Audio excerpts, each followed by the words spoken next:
શ્રી પ્રગટેશ્વર ધામ આછવણી દ્વારા 108 કુંડી યમરાજ યજ્ઞ કરવામાં આવશે।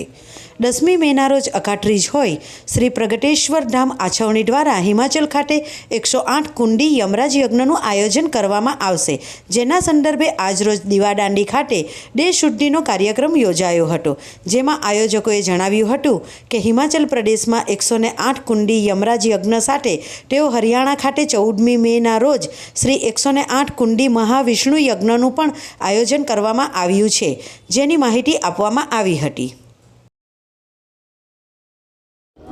વયોવૃદ્ધ અને તેજસ્વી અને ઓજસ્વી એવા પૂજ્ય પ્રભુ દાદા તમારા પહેલા આવીને ક્ષેત્ર સુધી બોલી કુરુક્ષેત્રનું બોલી દેજો એટલે દાદા આજરોજ અહીંયા વિષ્ણુ મંદિર ખાતે જે દેહ શુદ્ધિનો કાર્યક્રમ હતો, શેના માટે હતો?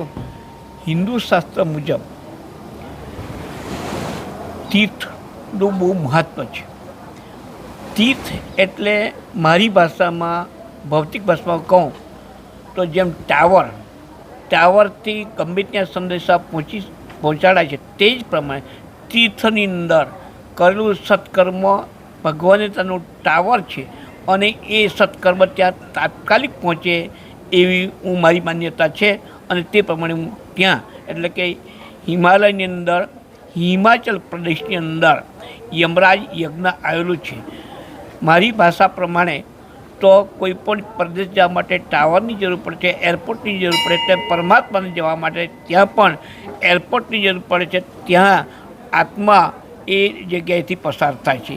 એવી એક જબરજસ્ત ભૂમિ છે, મહાન તીર્થ છે।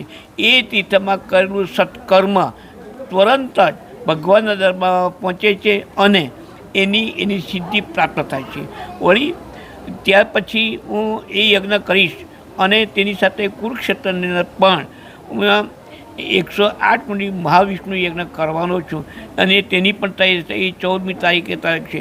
આ યજ્ઞ દ્વારા મારો મુખ્ય હેતુ લોકોમાં સદભાવના થાય, શુદ્ધ ભાવના થાય, સદવિચાર આવે, વડીલો મા બાપની સેવા કરે અને સમગ્ર પિતૃનો, આ પૃથ્વી પરના તમામ પિતૃનું કલ્યાણ થાય, એ મારો હેતુ છે। ઓમ નમઃ શિવાય, ઓમ નમઃ શિવાય, ઓમ નમઃ શિવાય।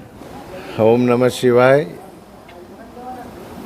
આજે વલસાડની અંદર દીવાદાંડી કોસંબા ગામમાં ભગવાન વિષ્ણુ નારાયણ સ્વરૂપ જે મંદિર છે, અહીંયા સમુદ્ર દેવતાની સામે, ત્યાં આજે આછવણી પ્રગટેશ્વર મહાદેવના અધિષ્ઠાતા અને આ એક શિવ પરિવાર આખા ગુજરાતની જ અંદરની, મહારાષ્ટ્રમાં બી હજારો ભક્તો જોડાયેલા છે આ પરિવારમાં।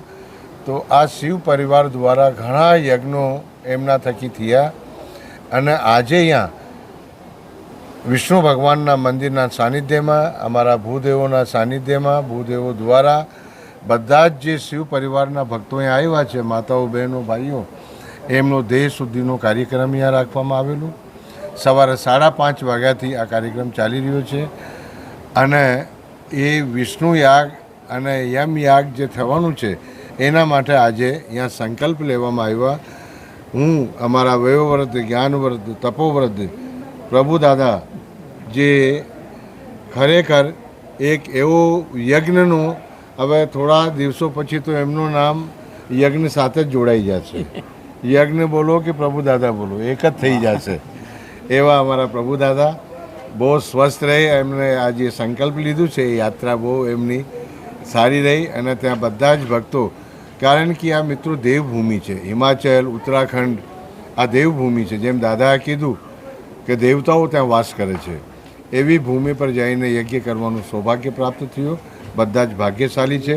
હું બધાના જ માટે ભગવાન વિષ્ણુને પ્રાર્થના કરું છું। ઓમ શાંતિ શાંતિ। તારીખે યમયાગ યજ્ઞ થશે, તેમજ 14 તારીખે કુરુક્ષેત્રની અંદર 108 કુંડી મહાવિષ્ણુ યાગ પૂજ્ય દાદાના સાનિધ્યની અંદર થઈ રહ્યો છે। દાદાની એટલી અમારા પર બધા પર કૃપા છે કે જ્યાં જ્યાં યજ્ઞ થાય ત્યાં અમારો શિવ પરિવાર તો જાય છે, પણ અમને ભૂદેવોને પણ બધી જગ્યાએ સાથે લઈ જાય છે ને દાદાની અસીમ કૃપાથી 4 ધામની અંદર અમે યજ્ઞ કર્યા, બધી જ જગ્યાએ યજ્ઞ કરી ને યજ્ઞાત ભવતી પર્જન્ય, યજ્ઞ કરવાથી વરસાદ આવી રહે તો ભગવાનને એવી પ્રાર્થના કરીએ કે દાદા આવા ને આવા યજ્ઞ અમારા શિવ પરિવાર દ્વારા કરાવતા રહે, એવી બધાને મંગલમય શુભકામના સાથે ઓમ નમઃ શિવાય। જય શ્રી કૃષ્ણ।